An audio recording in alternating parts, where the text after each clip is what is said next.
నీరు దోశ ఈ విధంగా చేయండి. చాలా మెత్తగా చాలా బాగా వస్తుంది. పచ్చి కొబ్బరి ఉన్నప్పుడు ఈ విధంగా ట్రై చేశారంటే ముందుగానే పిండిలేమి మనం ప్రిపేర్ ఇడ్లీ పిండి దోశ పిండి అలా ప్రిపేర్ చేసుకున్నప్పుడు ఈ విధంగా చేసుకున్నామంటే సరిపోతుంది.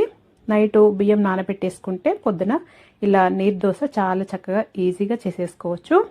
చాలా బాగుంటుంది. ఖచ్చితంగా ట్రై చేయండి. ముందుగా ఇక్కడ నేను 1 కప్పు లావు బియ్యం తీసుకున్నానండి. దొడ్డు బియ్యం తీసుకున్నాను. ఇవైతే చాలా బాగా వస్తుంది. సన్నయ్య అంత మంచిగా రాదండి. లావుయే తీసుకోండి. ఒక 2-3 సార్లు మంచిగా కడుక్కోవాలి.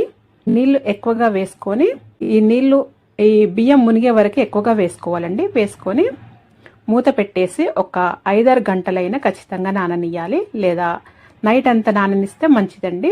నైట్ అయితే మొత్తం ఓవర్ నైట్ నాననిస్తే ఇంకా మంచిది.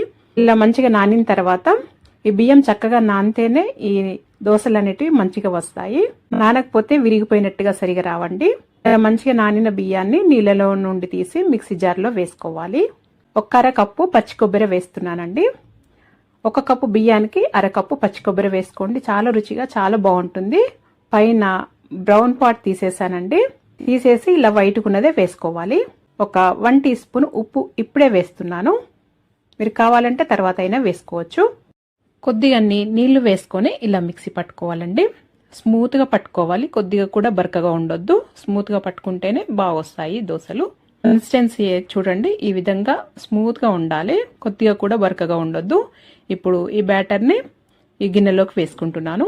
నీళ్లు వేసుకోవాలండి. ఈ కన్సిస్టెన్సీ నీళ్ళు అనేది ఈ దోశ బ్యాటర్ అనేది పల్చగా ఉండాలి. మనము బియ్యపు అట్లు ఎలా చేస్తామో ఆ విధంగా ఉండాలి. ఇలా పల్చగా ఉంటేనే చక్కగా వస్తాయి వేసుకోవటానికి. అలాగైతేనే సన్నగా మంచిగా వస్తాయి. అంతవరకు ఈ పొయ్యి పైన పెనం వేడి చేసుకోవాలి. బాగా వేడైనాకనే ఇది దోశలు వేసుకోవాలి. అలాగైతేనే ఇలా రంధ్రాల్లాగా మంచిగా వస్తాయి సన్నగా. నేను ఇలా సైడ్స్కి క్లోజ్ లేని దానిపైన ఫ్లాట్గా ఉన్న దానిపైన వేస్తున్నానండి. అందుకే ఇలా షేప్ కరెక్ట్గా రాకపోవచ్చు. సైడ్స్కి పల్చగా వేసుకోవాలి. లావుగా వేస్తే సరిగా ఉండదు, బాగుండయి. ఇలా పల్చగా వేస్తేనే చక్కగా వస్తాయండి. పెనంకి ఏం అంటుకోవు. అన్ని దోశలు ఇలా వేసుకున్న తర్వాత తీసి సర్వ్ చేసేసుకోవటమే. ఇది చల్లగా అయినా కానీ వేడిగా అయినా కానీ చాలా బాగుంటాయి. దీంతో నేను రెడ్ చట్నీతోని సర్వ్ చేస్తున్నాను. చూడండి ఎంత సాఫ్ట్గా ఎంత మెత్తగా ఎంత బాగున్నాయో. ఈ విధంగా చెయ్యండి. పచ్చి కొబ్బరి ఉన్నప్పుడు చాలా రుచిగా కూడా ఉంటాయి. అప్పటికప్పుడు ఈజీగా చేసేయచ్చు కదా.